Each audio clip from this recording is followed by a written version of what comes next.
Good afternoon everyone केमन आछो सबाई तोमरा तो जानोई जे आमी कयेकदिनेर जोन्नो मायेर काछे एसेछि। आज ओई बिकेल 4टे साढ़े 4टेर दिके आमी आर मा दुजोन मिले बेरिये पड़ेछिलाम। एदिक थेके तो आमरा दुजोनेई जाচ্ছি, ओदिक थेके मा सोना मा আর ও যাবে। আমরা যাব মেজো মাসির বাড়িতে। নীল কালার পড়েছে না, তুমি সবুজ হয়ে গেছো, তুমি আরো এক আর আমরা তিনজন এক।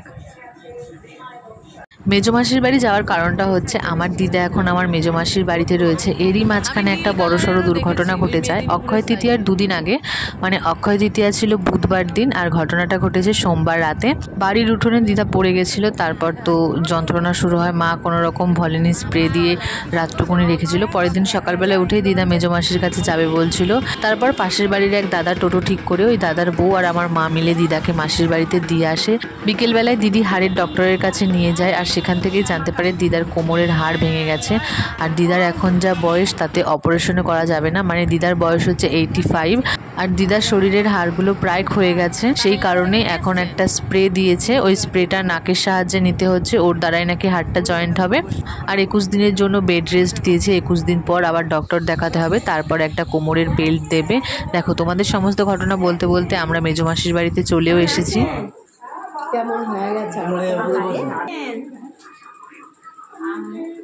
এই যে লাল ওড়না গায়ে যাকে দেখছো এ হচ্ছে আমার ছোটবেলার বান্ধবী। মেজো মাসির বাড়িতে এলেই সারাক্ষণ তো আমি ওর সাথেই থাকতাম। আর ওর সামনে যে পুচকুটাকে দেখছো এটা হচ্ছে ওর মেয়ে। আমি তো শুনতেই পেলাম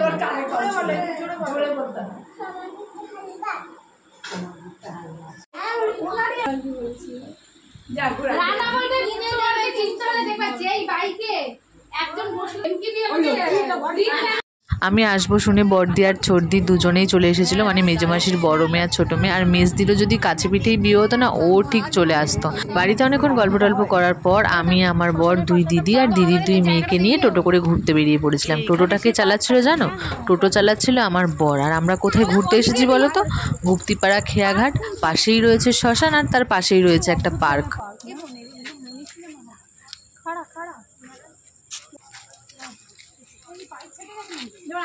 নাম বিবেকানন্দ, রবীন্দ্রনাথ, গান্ধীজি, সেই সময় মহাপুরুষ বলে ভালো লাগবে না কথাটা। আছিস তো? হ্যাঁ, আমারটা তুই শেয়ার করে তোরটা আমি আমার খুব ছোট ছোট ছবি দিয়ে করি। আমার আর্ন হচ্ছিল 0.505 না, আমার পে আউট সেট করা না। এই যে এইখানটাতে গঙ্গার হতে হয়, কিন্তু এখানে জল প্রতিদিন হলেই ভালো হয়। এতটা জল চলে আসে? হ্যাঁ, এখানে সব ওপরটাই জল থাকে। আমার একটা ছবি আছে দেখাবো। বলিস না, তোমরা এত ভয় পাও কেন? আসো।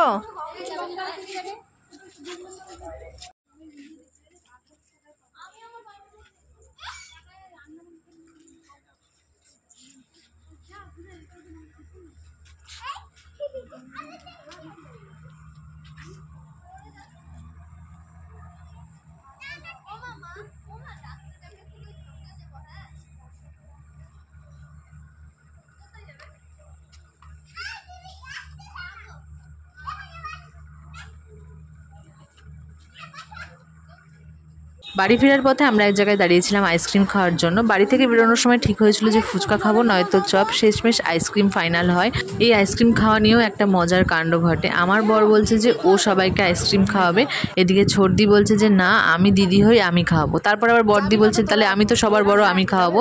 যাই হোক, ওকে তো বিল কোনো মতেই পে করতে দিল না। শেষমেশ ছোটদি আমাদের আইসক্রিম খাওয়ালো। এখন আমরা চলে যাচ্ছি বাড়ি। তবে হ্যাঁ, এইটুকুনি আনন্দ করে আমাদের কারোরই পোষালো না, না দিদিদের মাসিদের কারণ না আমাদের।